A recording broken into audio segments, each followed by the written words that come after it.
ਖੋਲੀ ਵੇਖ ਕੇ ਆਇਆ ਬਸ ਠੀਕ ਹੈ ਮੈਂ ਤਾਂ ਅੱਗੇ ਗਿਆ ਮੈਂ ਕਿਹਾ ਯਾਰ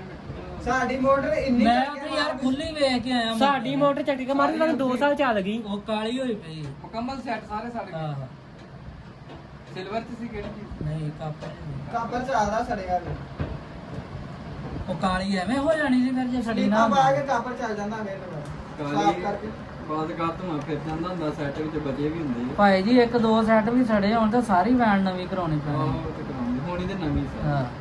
ਇਹਦੀ ਮੋਟਰ ਅਸਰ ਹੋ ਗਈ ਪਰ ਹੁਣ ਇਹ ਆ ਕਿ ਮਿੱਠੂ ਤੋਂ ਗਾਰੰਟੀ ਲੈ ਲਿਓ 3 ਮਹੀਨੇ ਦੀ ਵਾਰੰਟੀ ਨਾ ਕਰਕੇ ਦੇਣੀ 3 ਮਹੀਨੇ ਹੋ ਕਾਹਦੀ ਗਾਰੰਟੀ ਨਹੀਂ ਨਹੀਂ ਇੰਨੀ ਇਹੋ ਕੁਛ ਹੀ ਹੁੰਦੀ ਕਿ ਹੋਰ ਇੰਨੀ ਕੁ ਹੁੰਦੀ ਆ। ਨਹੀਂ ਹੁੰਦੀ 3 ਮਹੀਨੇ ਤੇ ਤਾਰ ਯਾਰ ਗਰੰਟੀ ਆ ਜੀ